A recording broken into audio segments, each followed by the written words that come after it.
사랑하시는 아버지의 사랑하심이 우리로 회복되게 하시고 우리를 다시 한번 바라볼 수 있도록 은혜를 허락해 주심을 감사를 드립니다. 물들고 왜곡되고 비틀어진 소멸되는 세상 가운데서 우리 자신을 잃어버리고 하나님을 우상을 섬기고 있으면서도 알지 못하고 자기 속에 갇혀서 살고 있을 수밖에 없는 저희들을 또 때를 따라서 은혜 베푸시사 못 올 길을 오도록 이끄시고 또 우리 안에 살아 동행하시며 우리와 하나 되심이 어떤 의미인가 하는 것들을 또 다시 돌아볼 수 있는 귀한 시간 허락하여 주심을 감사를 드립니다. 이 시간에도 말씀을 나누고자 할 때에 지혜의 영으로 더하시고 또 새롭게 우리의 눈을 열어주실 수 있는 정말 귀한 기회가 될 수 있도록 이끌어 주시옵기를 바라옵고 저희들이 살아가는 하루하루의 모든 삶이 참 예전에 무화과 나무 치마를 하는 그러한 삶이 아닌 아버지 안에 있는 그대로의 나 자신을 알고 새로워질 수 있는 귀한 날들이 되게 이끌어 주시옵기를 예수님의 이름으로 기도드립니다. 아멘. 오늘 하나님 말씀은 요한계시록 5장 1절로 7절입니다. 요한계시록 5장 1절로 7절.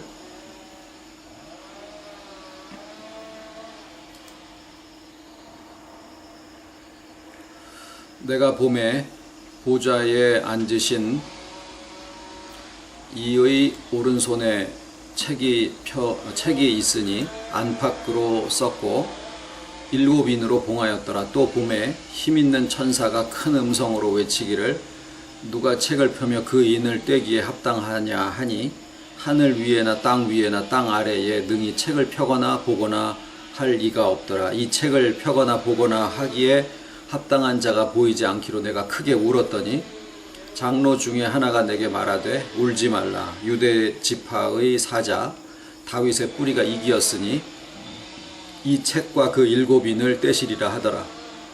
내가 또 보니 보좌와 네 생물과 장로들 사이에 어린 양이 섰는데 일찍 죽임을 당한 것 같더라. 일곱 뿔과 일곱 눈이 있으니 이 눈은 온 땅에 보내심을 입은 하나님의 일곱 영이더라. 어린 양이 나와서 보좌에 앉으신 이의 오른손에서 책을 취하시니라. 오늘 함께 상고하고자 하는 내용은 일곱 인을 뗀 그 어린 양이 누구냐라는 겁니다.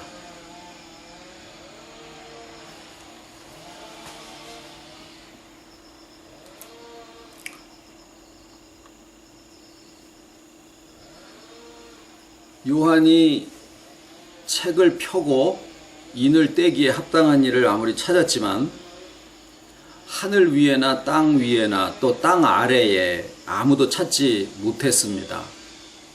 하늘 위는 천사들과 영물의 세계고 땅 아래는 지옥을 얘기를 하는데 몸까지 죽었다 그 말이죠.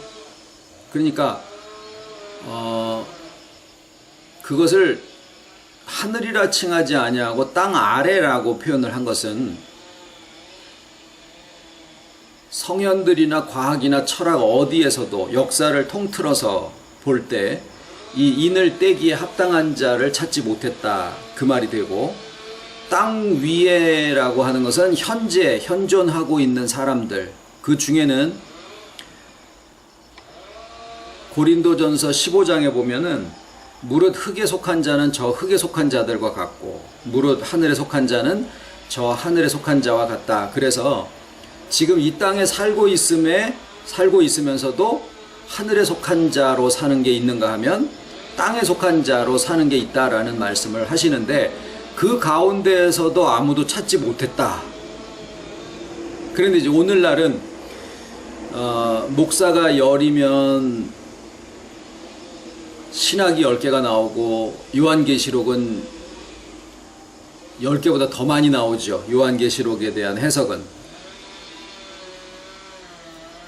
그래 그 사람들이 다 구구각각 설명을 하면서 각자 마음속에 은밀한 부분에는 내가 혹시 이 임봉을 뗀 어린 양의 자리에 앉는 것이 아닌가라는 생각들을 하는 사람들이 많이 있을 거라고 생각을 해요. 그런데 어쨌거나 요한은 하늘 위에나 땅 위에나 땅 아래에 아무리 찾아도 그 인을 떼기에 합당한 자가 없더라. 그래서 울었는데 장로 중에 하나가 이야기하기를 유대지파의 사자, 여기서 사자는 라이온, 짐승의 왕 사자입니다. 왕권을 이야기를 하죠. 유대지파의 사자 다윗의 뿌리가 이겼으니 그 책과 7인을 떼시리라. 그랬는데 이 어린 양이 섰다. 그래서 이 임봉을 떼는 일을 어린 양이다라고 표현을 하고 있어요. 그리고 그 어린 양을 소개하기를 조금 전에 얘기한 것처럼 유대지파의 사자 다윗의 뿌리라고 되어 있기도 하고 또 일찍 죽임을 당한 것 같더라. 그렇게 표현이 되어 있기도 합니다. 그래서 이 어린 양이 누구냐? 첫 번째는 유대지파의 사자 다윗의 뿌리라고 하셨고 두 번째는 일찍 죽임을 당한 것 같더라 라고 되어 있는데 먼저 이 유대지파의 사자 다윗의 뿌리의 의미를 먼저 좀 살펴보려고 합니다. 유대지파라는 말은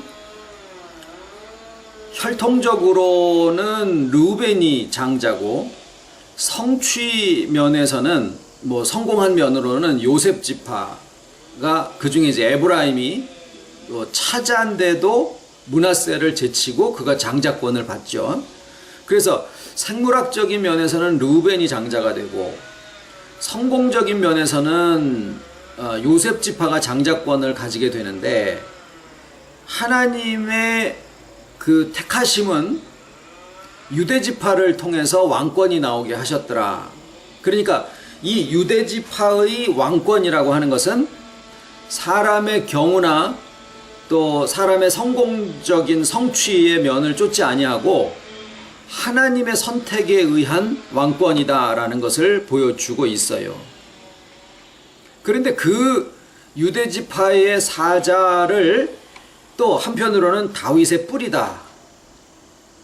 하나님의 주권에 의해서 되는 것은 알겠는데 다윗의 뿌리다라고 표현을 한 데서 이 요한이 어느 날 예언을 턱 받아가지고 보니까 요한계시록이 그냥 쫙 써져 나왔다든가 그게 아니고 처음에 그 계시를 받은 때로부터 해서 수십 년 후에 거의 죽기 전에 요한복음과 요한계시록을 같이 기록했다라는 것이 신학자들이 연구한 바입니다.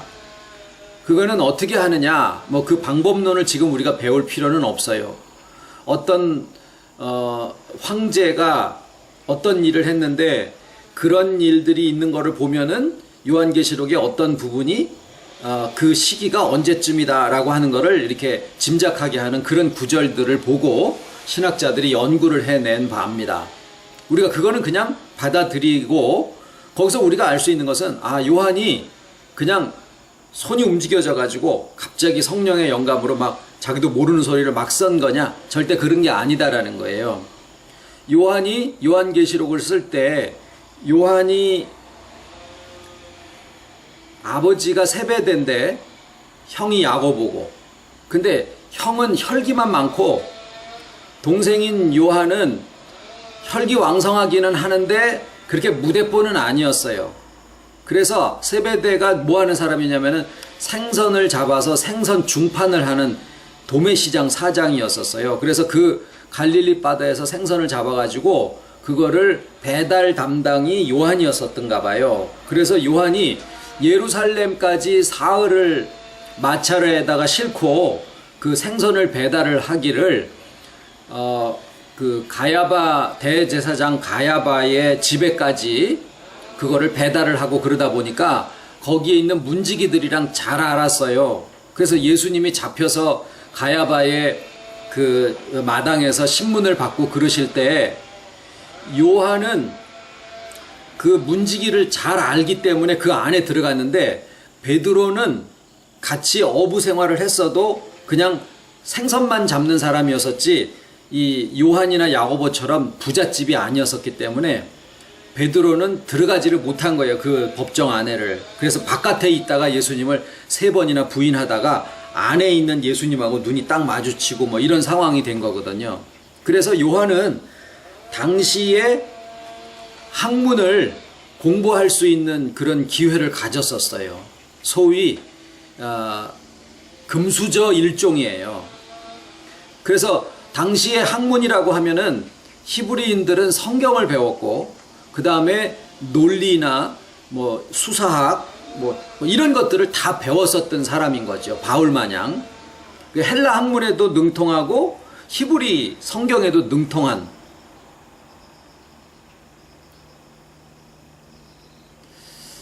이게 열어놨는데 어떻게 하나? 지난번에는 들어오시더니, 이게 지금 방을 열어놓은 건데.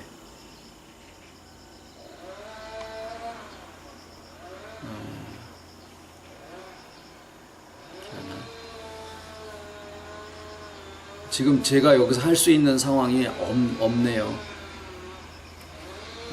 그래서 요한이 요한계시록을 쓸 때 수십 년을 놓고 생각을 하고 또 연구도 하고 또 기도도 하고 그러면서 구약에 있는 선지서와 예언서 이런 것들을 굉장히 통달한 상태에서 거기에 있는 구절들을 인용을 해서 요한계시록을 기록을 합니다. 그래서 요한계시록에는 다니엘이나 호세아나 이런 그 구약에 있는 성경 구절들을 굉장히 많이 발견할 수 있게 돼 있어요. 그래서 오늘 지금 유대지파 다윗의 뿌리 어린 양을 설명을 할 때 그 구절은 이사야 11장 1절을 인용을 하면서 그 구절을 기록을 하게 됩니다. 그래서 제가 지금 이사야 11장 1절을 읽어드리겠습니다. 이사야 11장 1절. 이새의 줄기에서 한 싹이 나며 그 뿌리에서 한 가지가 나서 결실할 것이요. 이게 이사야 11장 1절이에요. 근데 오늘 읽으신 구절에서는 다윗의 뿌리라고 표현이 되어 있어요. 그래서 이 두 가지 구절이 이사야 11장 1절에 있는 구절을 인용을 해서 요한계시록에 요한이 어린 양을 설명을 하고 있는데, 이 두 구절을 좀 비교를 해볼 필요가 있다는 거예요. 그냥 따서 그대로 인용을 한 게 아니라 바꿨어요. 어떤 부분이 바뀌었느냐, 이런 것들을 비교를 해보면서 그 안에 요한의 기록의 의도와 또 그 이면에 하나님의 의도까지도 우리가 생각을 해보는 것이 이 해석의 과정입니다. 어떤 차이점이 있느냐면, 요한은 이새를 등장시켜요. 이새는 다윗 왕의 아버지죠.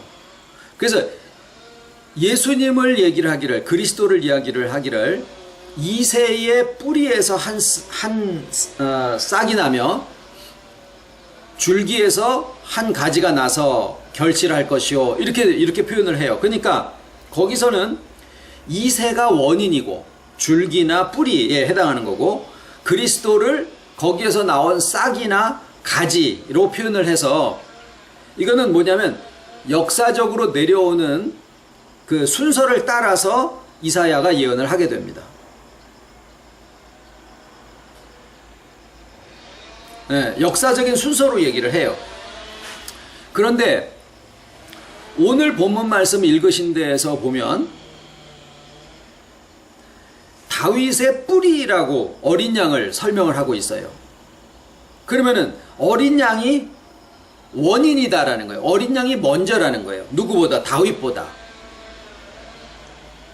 그러니까 아까 말씀드린 것처럼 유대지파의 사자, 그 왕권, 그것은 다윗의 왕권도 포함이 되고 또 어린 양의 왕권도 거기에 포함이 되는데, 그 왕권이 혈통적으로나 성공적인 면에서가 아니라 하나님에게서부터 나온 거다. 그러니까 다윗 왕의 왕권이 하나님에게서 나온 건데, 어린 양을 이사야는 이세를 원인이라고 하고 그리스도를 그것의 결과로 얘기를 했는데 비해서 여기서는 어떻게 돼 있어요?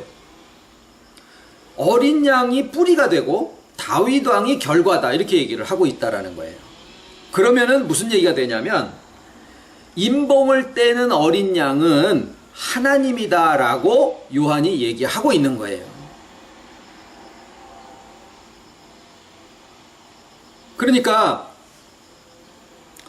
아무리 사람들이 내가 풀었다, 네가 풀었다 이렇게 저렇게 얘기를 한다고 해도 임봉을 떼는 이가 어린 양이라고 되어 있는데, 요한이 임봉에 대한 얘기를 하면서 동시에 임봉을 떼는 일을 이야기를 할 때 요한이 얘기하고자 하는 바는 다윗 왕이 왕권을 하나님에게서 받는데, 이새에게서 받은 게 아니라 하나님에게서 받는데, 그 다윗 왕의 뿌리가 하나님이다, 그 말이에요. 그런데 그 뿌리를 어린 양이라고 표현을 하고 있다라고 하는 거죠. 그러니까 요한계시록에서 우리가 헷갈리지 말 것은, 임봉을 떼는 사람이 나오는 것처럼 많이 생각을 해서 내가 임봉을 뗐다, 내가 말씀을 풀었다, 내가 마지막에 올 그이다라고 얘기를 하는데, 실상 요한이 기록한 바를 자세히 상고해 볼진대는 임봉을 떼는 어린 양은 사람 중에 있는 게 아니라 하나님을 얘기하고 있다라는 거예요. 물론 이사야 11장 1절도 좀 다시 살펴볼 필요가 있습니다. 거기엔 뭐가 나오냐면, 뿌리에서 뭐가 나오고 줄기에서 뭐가 나온다, 이렇게 되어 있어요. 근데 상식적으로는, 이건 이사야 얘기를 하는 겁니다. 상식적으로는 줄기에서 나오는 것은 가지고 뿌리에서 나오는 게 싹이에요. 근데 이사야 11장 1절에는 이게 바뀌어요. 또 뿌리에서 가지가 나오고 줄기에서 싹이 나오는 것으로 설명을 하고 있습니다. 줄기에서 싹이 나오고 뿌리에서 가지가 나온다.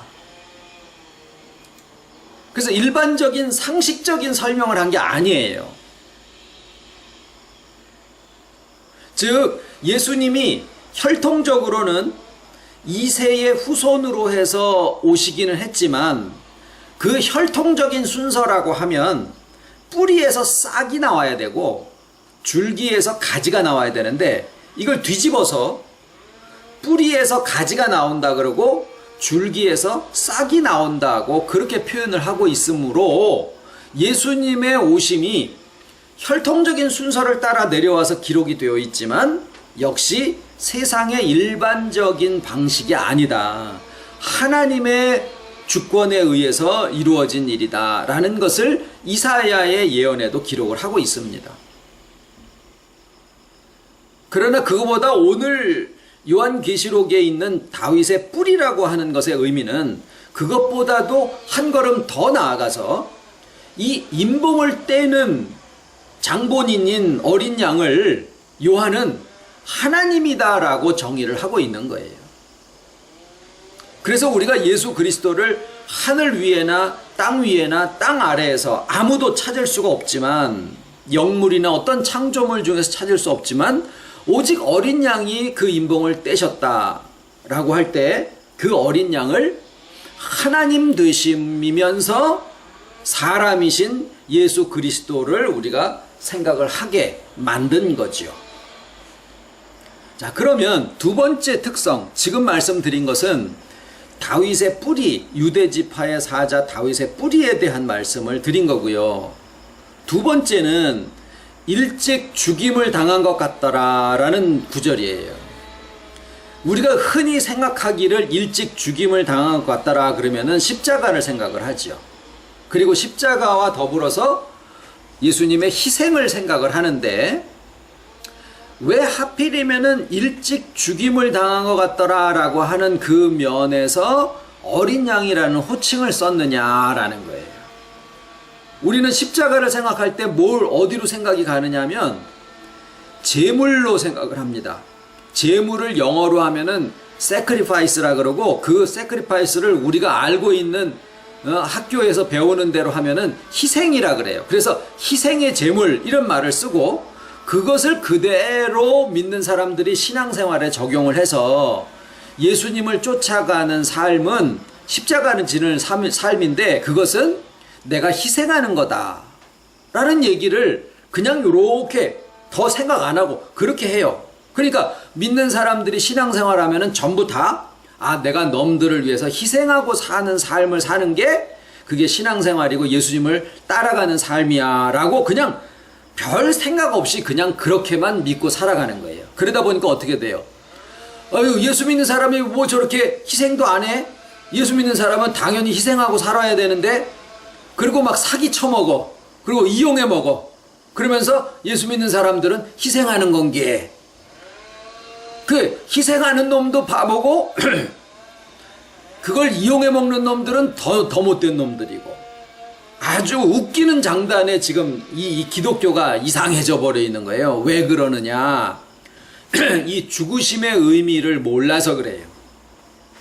예수님이 십자가를 앞에 두시고 예수님이 제자들한테 내가 원하고 원하였노라 라는 표현을 쓰신 게 뭐냐면, 내가 고난을 당하기 전에 너희들과 함께 이 유월절 먹기를 원하고 원하였다 라고 얘기를 하셔요. 얼마나 그들에게 가르쳐 주고 싶으셨으면 원하고 원하였노라 그런 표현을 쓰셨었고, 그래 그렇게 하셨는데도 불구하고 믿는 사람들이 예수님이 그렇게 복창을 터질 정도의 답답함을 가지고 내가 너희와 함께 유월절 먹기를 원하고 원하였노라 그랬는데도 불구하고 지들 아는 대로 그냥 막 해석하고 있는 거예요. 그러면 예수님이 왜 고난 당하시기 전에 유월절을 그렇게 함께 하면서 가르쳐 주고 싶으셨느냐? 그것은 나의 죽음이 유월절 어린 양이다, 그거를 얘기를 하시려고 한 거예요. 그러니까 예수님이 어린 양이 일찍 죽임을 당한 것 같더라, 그건 어디서 의미를 찾아야 되느냐? 유월절 어린 양에서 찾아야 된다 그 말이에요. 그러면 유월절 어린 양은 다른 제사의 어린 양하고 같을까요? 다를까요? 물론 그 의미가 그렇게 이어지는 건 있지만, 일단은 유월절 어린 양은 희생된 게 아닙니다. 이 점이 굉장히 중요해요. 유월절 어린 양은요, 뭐의 의미냐면 음식의 의미예요. 음식. 잡아 먹었어요, 다. 한 점도 남기지 말고 다 먹었어요. 물론 피는 발랐지만은. 그런데 그 먹힌 어린 양이 그들에게 먹히면서 내가 저들에게 희생된다라는 의미로 잡아먹힐까요? 여러분, 밥 식사하시면서 농부들의 수고에 대해서는 감사하지만, 아우, 이 쌀이 나를 위해서 희생해 주는구나 라고 생각하면서 먹는 사람들이 있습니까? 어이구, 밥 잘 됐다 그러고서 먹지요.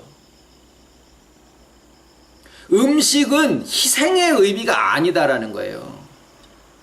감사의 의미가 들어갈 수는 있지만, 왜 사람들이 그렇게 희생에 목매고 있는지 몰라요.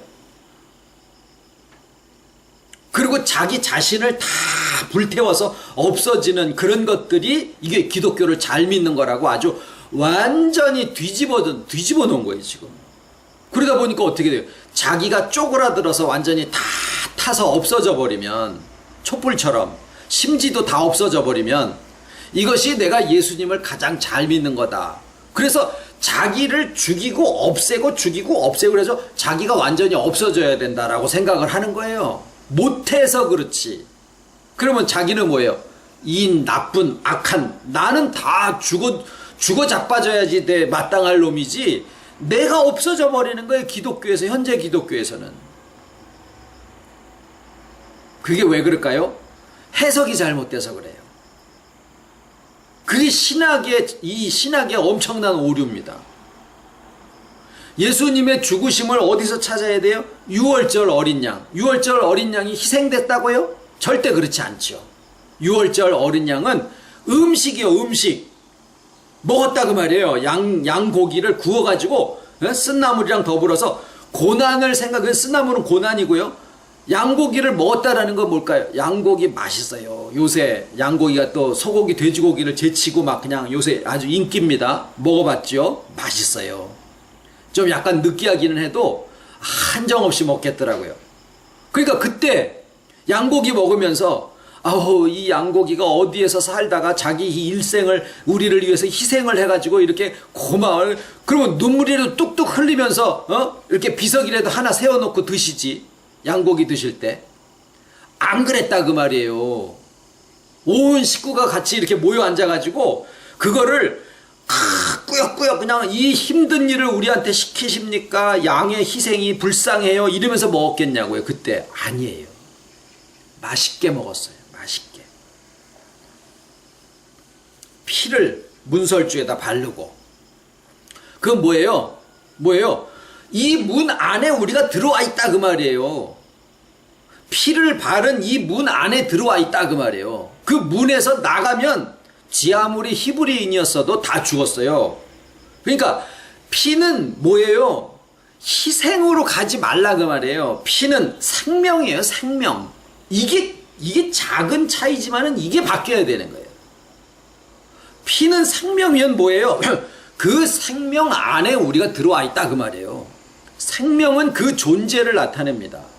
결국에는 우리의 생명이 하나님 안에 감추었습니다. 그거예요. 그 피의 약속은. 그리고 먹는 거는 뭐예요? 그걸 먹어서 그게 내가 된다라고 하는 거예요. 그러니까 결국에는 인생이 소멸돼 가는데 소멸되는 흙이 무너져서 흙집이 무너지면 뭘로 메꿉니까? 레고 블록으로다가 메꿔요? 그건 장난이고 흙이 무너지면 흙으로 메꿔야죠. 그러니까 내 살이 자꾸 낡아지고 쇠해져 가니까 놈의 살을 먹고 식물이라도 놈의 살이요. 그게 다.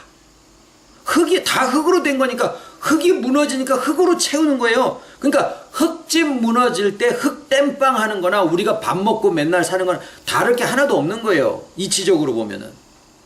그러니까 예수님을 어린 양으로 비유를 하셨는데 그 어린 양을 잡아먹었다 그 말이에요. 그 무슨 얘기예요? 그와 내가 하나 됐다 그 말이에요. 어디까지? 나의 인격과 나의 몸뚱아리까지 주께서 나와 하나 되셨다라는 얘기예요. 그러니까 일찍 죽임을 당한 것 같더라. 그 얘기는 뭐냐면 그것만 보면은 표면적으로는 희생으로 들어갈 수밖에 없지만 예수님이 그것을 풀어주시기를 6월절에 가서 이 답을 찾아라 라고 힌트를 주셨는데 그 힌트를 찾아가서 보니까 결국은 뭐예요? 하나됨이에요. 하나됨. 또 그 소리요? 아니 그러면 어저께 드신 밥 내일은 드시지 마시지. 우리가 거기에 생명이 있다라는 거죠. 주와 하나됨에 생명이 있다라는 거죠.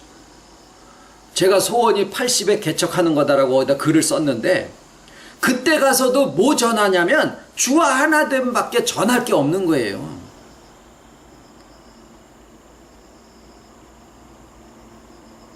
전에 요한계시록은 하늘과 땅이 어떻게 같이 맞물려져서 움직여가지고 우리의 회복을 이루어내느냐라고 하는 것에 대한 기록입니다. 그런 말씀을 드렸어요. 그래서 요한계시록에는 하늘이 50번이 나옵니다. 하늘이 열려, 증거 장막의 성전이 열리고, 하늘에서 소리가 나고, 하늘에서 무슨 나팔이 이런. 전부 다 하늘이 땅에 어떻게 응하느냐 이런 거예요. 그런데 그 하늘이 어떻게 해석이 됐죠? 주님의 보좌가 놓인 곳인데 주님의 보좌가 놓인 곳이 우리의 인격의 내면이요. 나를 믿는 자는 그 배에서, 그 배가 배때기가 아니라 우리의 인격의 내면이라고 그렇게 돼 있어요. 한글 번역에서만 배라고 표현한 거죠. 그거는 한국인의 언어 습관상 뱃속에서부터 뭐 이렇게 표현을 쓰기 때문에 그 언어 습관을 알고 있는 사람이 번역을 하다 보니까 나에게 가장 깊은 그러면 미국 사람들은 뭐라고 그러냐면요, 뱃속이라는 말을 안 쓰고 바닥에서부터 이런 표현을 써요. 그러면 그런 언어 습관을 가진 사람이 번역을 했다 그러면 바닥에서부터 이런 표현을 쓰는 거죠. 그런데 원래 히브리어 헬라어에는 어떻게 돼 있는가 하고 보니까 인격의 가장 내면 이렇게 돼 있더라고요. 그러니까 결국에는 주님의 보좌가 놓인 곳이 하늘인데 그 하늘이 우리 인격의 내면이더라, 그 말이에요. 그런데 동시에 우리가 살고 있는 이 세상을 움직이는, 우리가 살고 있는 세상을 움직이는 세상의 이면에 있는 보이지 않는 세계도 하늘이거든요. 성경이 그렇게 되어 있거든요. 거기에 하나님의 도성이 있고. 그래서 이상하다. 어떻게 내 마음 깊은 데서부터 움직여지는 변화가 어떻게 내 바깥에 있는 세상을 움직이는 원동력이 될 수 있을까? 뭐 염동력이나 마음으로 뭐를 움직이는 이런 초능력에 대한 얘기를 하시는 건가? 그건 아닐 거 아니에요. 저는 그런 거 바라지는 않거든요. 그러고서 보니까 사람들에게 있는 보이는 세상이라는 게 객관적인 것처럼 보이지만은요, 열이면은 열의 세상이 다 다른 거예요. 똑같이 앉아서 노을을 쳐다보고 텔레비를 봐도 그 보는 관점에 따라서 다 다른 거예요. 그러니까 각자가 다 자기 세상이 있는데 그 자기 세상을 움직이는 게 자기 하늘이더라, 그 말이에요. 그러니까 하늘을 둘로 나누어서 이해하거나 설명할 필요가 없이 그 하늘이 그 하늘이요. 왜? 내 인격의 내면에 주님의 보좌가 놓인 그 하늘에서 변화가 일어나면 자기 눈이 바뀌니까 자기의 하늘이 바뀌는 거예요. 그러면은 자기가 살고 있는 세상을 바라보는 모든 게 다 달라져요. 거기에서 움직여지는 거에 따라서 똑같이 비가 오거든요. 그런데 나한테는 그게 축복이 될 수 있고 어떤 사람한테는 저주가 될 수 있어요. 왜? 그 사람의 하늘이 다르기 때문에 그래요. 그래서 요한계시록이 하늘에서 땅에 이루어지는 어떤 역사를 기록을 하고 있다. 그러면 그 하늘이 무슨 하늘이냐? 요한계시록에 50번이나 나오는 그 하늘이 무슨 하늘이냐? 각자 요한계시록을 보고 있는 그 당사자의 하늘이다, 그 말이에요. 그러니까 요한계시록의 해석은요, 다 각자가 다 다른 거예요. 그러니까 요한계시록 해석이 다 다를 수 있다라는 거죠. 해석의 방법은 이렇게 할 수 있지만 요한계시록이 적용되는 것은 다 자기의 하늘 속에서 자기의 땅에 이루어지는 회복의 역사를 누가 발견해요? 자기가 발견하는 거예요. 그래서 오늘 구절에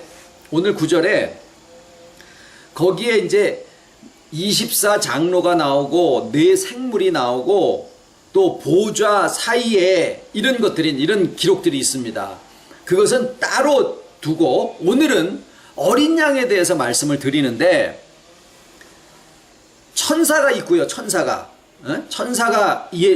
요한이 천사랑 얘기를 하고 있어요. 이게 땅 위에나 하늘 위에나 땅 아래 이 책에 인봉을 뗄 자가 없어서 요한이 막 엉엉 울고 있었더니 한 강한 센 천사가 나와가지고, 야, 유대지파 다윗의 뿌리 어린 양이 이겼다. 그래서 인봉을 뗄 거다 하고 얘기해주는 천사가 이제 요한이랑 만나서 대화를 하는데, 그래서 요한이 보니까 보좌와 24장로와 생물들 사이에 어린 양이 딱 섰는데 그 어린 양이 일찍 죽임을 당한 것 같더라, 이렇게 된 거예요. 그러면 등장인물이 네 생물과 24장로는 잠깐 빼고 누가 나오냐면 세 등장인물이 나와요. 첫 번째는 요한이 나오고, 그 다음에 그 요한과 얘기하는 힘센 천사가 나오고, 그 다음에 어린 양이 나와요. 사람들은 성경을 해석을 하면서, 특히 요한계시록을 해석을 하면서 자꾸 요한계시록에서 뭐가 이렇게 눈에 하나씩 이렇게 들어오잖아요. 그러면 멍청하게도 자기를 어린 양에다가 자꾸 갖다 붙이려고 그래. 그러니까 안 되고 잘못돼 나가는 거예요. 해석의 방법은 알려드리는데 그 해석이 실제로 자기한테 적용되는 것은 여러분 문제예요. 여기서는 그 방법만 알려드리는 거예요. 뭐가 제대로 된 방법이냐? 그 세 등장인물, 다시 말하면 사도 요한이 있고, 그 다음에 힘센 천사가 있고, 그 다음에 어린 양이 선거를 본 거예요. 이 셋 중에서 우리들이요, 저나 여러분처럼 우리 이 글을 읽는, 요한계시록을 읽는 당사자는 어디에 가서 서야 되냐면 요한의 자리에 가서 서는 거예요. 어린 양의 자리에 꿈도 꾸지 마시고, 거기는 하나님의 자리요, 어린 양이신 하나님의 자리예요. 우리는 요한이 되어서 이걸 보는 거예요. 요한이 돼서. 그러니까 임봉을 해놨는데, 책이 있고 임봉을 해놨는데 이 임봉을 뗄 자가 없어서 울었어요. 누구의 울음이에요? 나의 답답함이요. 나의 답답함. 내가 안 풀리니까, 내가 회복이 되어져서 말씀 속에서 이게 회복이 되어져야 되는데 그게 안 풀리니까 내가 답답해서 운 그 답답함이 요한이 울은 울음이요. 그럼 거기에 천사는 누구예요? 누군지 몰라도 하여튼 요한한테 얘기해 주는 양반이요. 그건 중요하지 않아요. 여기 천사는 이름도 안 나오고 중요하지 않아요. 문제는 요한이 이제 답답해서 울다가 누가 얘기해 주는데 딱 보니까 어린 양이 딱 섰는데 일찍 죽임을 당한 것 같더라. 그러면은 이 어린 양이 보좌와 하늘에서 보좌와 이런 사이에 생물과 24장로들 사이에 어린 양이 딱 선 것을 봤다. 그게 뭐 어디에서 나오는 현상이에요? 이 24장로들이 서 있는 거기는 하늘이니까. 그러면 그 하늘이 바로 어디예요? 자기의 인격 속에서예요. 그러니까 어린 양이 서시기를 어디에 서셨다라는 겁니까? 자기의 하늘 속에 어린 양이 선 거를 본 거예요. 누가? 요한이 본 것처럼 오늘날 우리가 읽으면서 내가 요한의 자리에 서가지고 자기 속에 어린 양이 서신 거를 보게 됐다, 그 말이에요. 그러니까 임봉을 떼시는 거는 누구예요? 내 안에 오신 주님이 임봉을 떼시는데, 그러니까 임봉을 뗐다라는 건 뭐예요? 내 눈이 열린다라는 거죠. 이게 그렇게 되는 거네? 이 말씀이 이렇게 되는 거네? 내 자신이 옛날에 다 삐뚤어지고 왜곡되고 이러는 자아관과 세상관과 하나님에 대한 모든 인식이 잘못됐었는데, 임봉이 떼지는데, 임봉을 뗀다 그래서 7이 나오잖아요. 또 해석을 잘못하게 들어가는 게 뭐냐면, 첫 번째 이는 무슨 의미고, 거기서 나오는 백말은 무슨 의미고, 두 번째 인을 뗄 때 청황색 말이 나오는데 그건 무슨 의미, 이렇게 들어가 보면은 또 삼천포요. 7은 통째며 완전하다 이 뜻이에요. 그러니까 하나하나 들어가는 거는 좀 자제하시고, 지금은 7 전체가 하나님의 완전함 속에서 이게 진행되어지는 역사인데, 우리가 볼 것은 임봉을 떼시는 어린 양이 바로 어디에 섰느냐? 나의 하늘에 서셨더라 라는 것을 알게 되고, 그 주님의 역사가, 하나님이신 주님의 역사가 어린 양으로서 내가 잡아먹는 거예요. 주님을 먹어서 내 자신이 되는 거예요. 밥 안 먹고 자기 자신다워지는 사람이 있으면 나와보라 그래요. 한 30일 굶었더니 내가 내 자아를 찾았다. 웃기지 마. 아침, 점심, 저녁 잘 드시고서 비로소 내가 있는 거예요. 어린 양을 먹었을 때 그 어린 양인 내 자신이 되는 거예요. 내가 주님이 되는 게 아니라 주님이 내 자신이 되도록 회복하게 하시는 원동력이면서 내 자신이 되어진다라는 거예요. 얼마까지 터득이 되고 얼마까지 회복이 되고 얼마까지 충만해지더라도 내가 나 되는 거지. 뭐 호박에 줄 근다고 뭐 그런 얘기 있지 않습니까? 수박 되랴. 참외가 용 쓴다고 수박 안 돼요. 참외는 그냥 처음부터 참외요. 나중도 참외고 수박도 그렇고 나는 처음부터 마지막까지 나요. 그런데 그렇게 되기 위해서는 주께서 나와 하나가 되어지셔야 된다 그 말이죠. 내가 살아온 모습이 나다? 그거는 경험이요. 업보요, 업보. 과거에 의해서 만들어진 나. 그거는 오늘을 통제하면 내일을 내가 만들 수 있다. 성경은 그렇게 얘기 안 하죠. 네가 염려함으로 키를 한 자나 더 할 수 있느냐? 다른 복음서에서는 네가 염려함으로 네 생명을 한시라도 더 연장할 수 있느냐? 안 된다. 그 얘기는 뭐예요? 내일은 내 소관이 아니다라는 거예요. 어제는 넘어간 거고 내일은 하나님 소관이요. 내일을 내가 만들 수 있다라고 생각하는 게 하나님 자리에 앉아 있는 거예요. 나한테 주어진 것은 오늘 지금 나예요. 이것을 아버지께서 나한테 그냥 인정하게 하시는 거고 주 안에서 하나됨을 점점 그게 뭐예요? 알아간다. 그게 눈이 열리는 거예요. 우리가 뭘 성취하는 게 아니라 우리의 눈이 열리는 거예요. 우리 눈이 열리면은 나에 대해서 알아가는 게 자꾸 회복이 되어지는 거죠. 알면 그대로 갑니다. 아는 것은 뿌리가 더 깊이에 박혀 있기 때문에 그래요. 벌써 내게 아는 것이 달라지고 있다? 그 얘기는 내 속에 있는 인식에서부터 해저 화산이 터진 것처럼 주께서 나와 하나 되심으로 내 속에 있는 인식의 세계에서 변화가 일어나고 있고 그것이 나의 관점을 바꾸고 나의 인생관을 바꾸고 나에 대한 자아의 관점이 바뀌어지는 거예요. 그 과정이 인봉이 떨어진다라고 말씀을 하신 거예요. 왜? 말씀이자 곧 나 자신에 대한 지식이기 때문에 그래요. 나 자신을 어떻게 알고 있느냐? 나 자신은 그 오늘에 있는 나를 어디서 출발할 거냐? 어제에서부터 만들어진 나로 볼 것이냐? 아니면은 하나님의 영존하심, 하나님의 영존하심에서부터 내가 근원이 돼가지고 지금 내가 있느냐? 이 차이예요.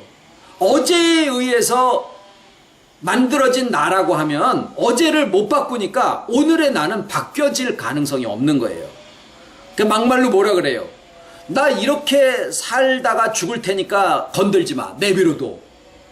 군대 귀신이 뭐라 그랬습니까? 때도 안 됐는데 와서 왜 나를 괴롭히오? 똑같은 얘기요. 나 이렇게 살다가 죽을 테니까 내비로도. 그거나 똑같은 얘기예요. 왜? 어제까지에 의해서 만들어진 나라고 생각하니까. 그러나 어제는 이미 가버린 거예요. 내게 아니요. 내일도 내게 아니고 오늘 지금이요. 근데 여기에서 우리가 우리는 자기를 율법을 지켜서 율법에서 해방될 거로 생각하지만은 택도 없는 얘기고 자기에서 벗어나가지고 뭐 이것도 버리고 저것도 버리고 한번 무소유를 생각을 한번 해봅시다. 다 버린다 그래봐요. 그럼 뭐만 남습니까? 몸 남지요. 그러면은 어디까지로 들어가야 되냐면은 베르나르인가 뭐 그 사람이 한 거 사고 실험처럼 코도 잘라버리고 눈도 잘라버리고 그러면 나의 본질이 뭐냐? 머리통만 남는다. 이런 얘기가 소설로 나오는데 다 주신 거예요. 다. 내 소유나 집이나 이런 것까지 다 주신 거예요.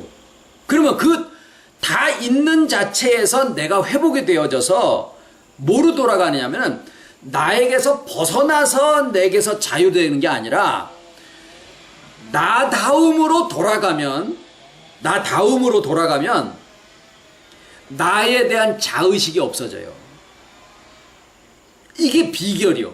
자기 다움으로 회복되어졌을 때 내 몸이 다 건강해지면은 내 머리통이 어깨 위에 매달려 있다라는 의식을 안 하고 살지요.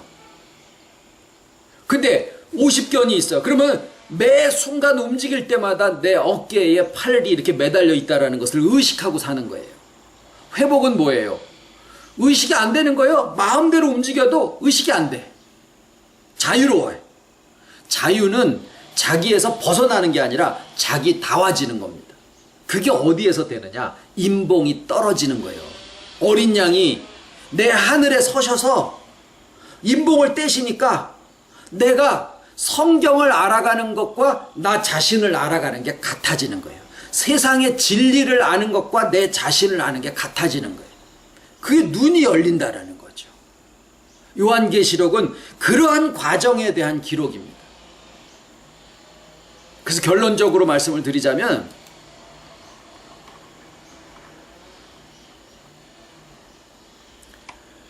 우리는 아까 세 등장인물 중에 요한의 입장에 서 있으며 어린 양은 하나님이신 어린 양이 우리와 하나 되심, 예수 그리스도께서 어떻게 연합이라는 그 원리에 의해서 우리와 하나 되셨는가 하는 것들을 쭉 말씀을 드렸으니까 우리의 인격의 하나 되심이 곧 내 인격의 가장 깊은 내면에 서신 것을 보았다 그거예요. 예수님이 어디 멀리 가셨다가 멀리서 오시는 거라고만 생각하고 있는데 그게 아니라 성경에서 보니까 바로 주님이 승천하신 그 하늘이 내 인격의 내면에 연합하신 거구나. 그걸 알고 나니까 주님이 하나 되심이 바로 내 안에 서셨다라는 것을 알게 됐다 그 말이죠. 그러면은 어린 양이 인을 떼신다라는 것은 이게 우리가 지금 하나하나 알아가는 게요. 알아가는 게 우리 각자 안에서 어린 양이신 주님이 인봉을 떼는 과정이에요. 그러니까 인봉이 역사적으로 어떤 사람이 득 나와가지고 인봉을 하나를 뗐다, 인봉을 두 번째를 뗐다, 이게 웃긴 소리가 아니라 말씀을 들으시는 분들이 각자 자기 속에서 자기의 눈이 열려가는 그런 과정이 자기 안에 오신 어린 양이 인봉을 떼시는 거예요. 자기의 인식의 눈을 뜨게 되는 거죠. 그래서 요한계시록은 각자의 회복의 과정을 보여주시는 각자의 자신만의 예언서다. 그런 말씀을 드립니다. 기도드리겠습니다. 이미나 요한계시록을 사도 요한을 통해서 그 묵상과 연구와 또 생각하는 모든 과정과 배움을 통해서 그 인격의 모든 면들을 그대로 다 활용하셔서 기록으로 남겨두시다가 우리가 요한계시록을 푸는 것이 아니라 하나님의 진리를 만나게 하시고 또 그 가운데 자기 안에서 그 진리의 과정들이 또 진행되어 나가는 것을 오늘 말씀을 통해서 조금 알게 하여 주심을 감사를 드립니다. 내 안에 각자들 안에 서신 어린 양을 만나게 하셨사오니 또 이 모든 과정들의 회복도 주께서 친히 또한 하실 것을 믿기에 감사를 드립니다. 시작하신 이가 창조를 중간에서 멈추지 아니하시고 끝까지 이루신 것처럼 저희 안에 또 시작하신 선하신 역사를 어떤 과정을 통하여서든지 한 분 하나님으로 또 시작하셨사오니 또 그분의 아버지의 능력과 주권 속에 그 사랑 가운데 또한 이루어지실 것을 감사를 드리고 어디에 있든지 아버지 사랑하는 모든 자녀들의 그 심령 속에 동일한 축복과 은혜로 인도하여 주시옵기를 예수님의 이름으로 기도드립니다. 아멘.